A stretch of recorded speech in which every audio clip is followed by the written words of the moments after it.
I know this happened yesterday, but the problem was I was busy yesterday, and today it was just like all hectic day. So it's been hectic for me lately. But at first I wasn't gonna make a video on this, but I thought it'd be fair, to actually make a video on it. And the video, as you can tell, it's just simply, what can I say? For Dario, being released uh, from Puerto Rico. And apparently, it was due to what did they say? And another thing too, also, I wasn't gonna make this video until WWE actually on their Twitter account, they actually, whoever controls it, on professional content, what they said.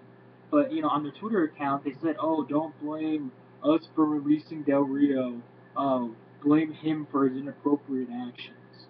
And that's when I was like, "All right, I gotta make a video on this now."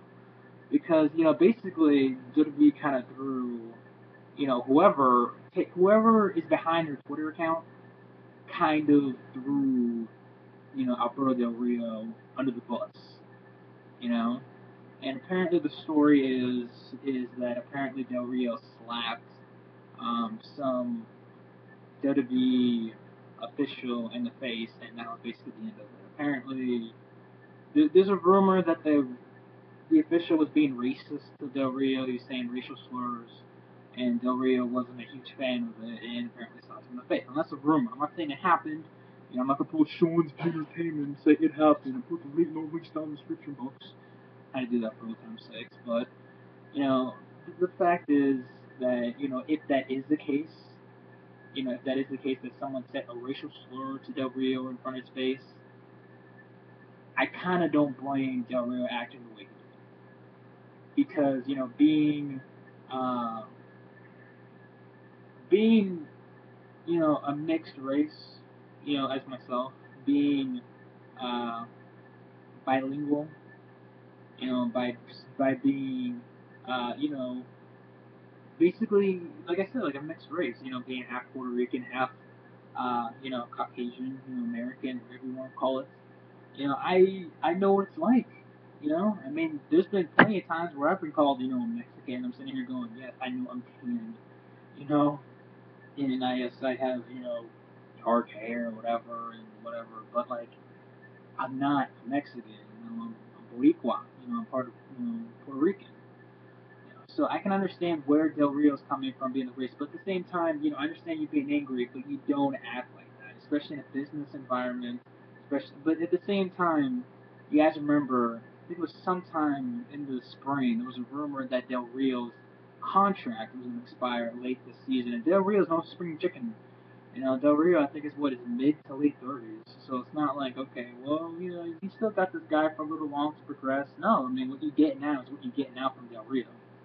And I'm not knocking Del Rio down because I'm not gonna say I was the biggest Del Rio fan because you know at first I found him boring as hell, and then the more I watched him in the ring, I thought, okay, he's actually good in the ring, and I actually liked his gimmick. I thought his gimmick was pretty good. I remember the first time I saw him, I was like, oh my god, please don't be the next freaking Eric Escobar. You guys remember Eric Escobar who was like on SmackDown for like 3 months? Until those 3 months, like he was freaking making out with freaking Vicky Guerrero as his manager. Remember Escobar? I was like, oh please don't be like him, But then he was very well. But the problem was with Del Rio was WWE kind of shoved him down our throats a little too much per se. We always say, oh, they shoved Cena down our throats. Now they're shoving Roman Reigns down our throats.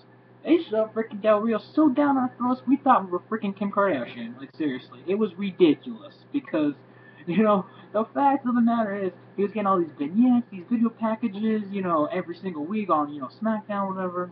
I think even sometimes on Raw. But he was getting all these vignettes, and then, next thing you know, he has a feud with Rey Mysterio, who was still somewhat relevant then.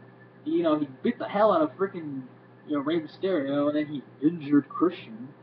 And then, next thing you know, he was, he won Money in the Bank. Literally like that. He won Money in the Bank. And next thing you know, he's WWE champion, and we're like, whoa, whoa, whoa, that freaking happened too fast. You know what I mean, and this was literally when he won the title. I believe that was right after the whole Summer of Punk. You know, so it was kind of like, wow, you really want to get some heat. Punk is over as hell right now, and now all of a sudden you have this guy who's obviously a heel and a pretty damn good heel. All of a sudden he just gets, the title off, one of the hottest guy in the company, and Mr. Phil Brooks, aka CM Punk, and that was it with him, and I felt like they didn't know what to do with Del Rio then. It was like, oh, put a Cena or Punk, like, and then he won the 40-man Royal Rumble, and the finals was between him and Santino. I swear to God, for 5 seconds, I actually believed Santino could win this. I'm like, oh my God. I think it was also the next pay-per-view. Santino almost became world champion in a chamber match against Daniel Bryan. I swear, freaking twice Santino Marella looked good in the span of 2 months. He actually looked legit. I was like, wow. But with that being said, and we all know that he was, faced Edge's last match at WrestleMania 27. So, but really, above all, and then also, he had a decent run, and then all of a sudden they started, taking, Ricardo Rodriguez off him. He lost his limousine. They changed up his theme song a little bit.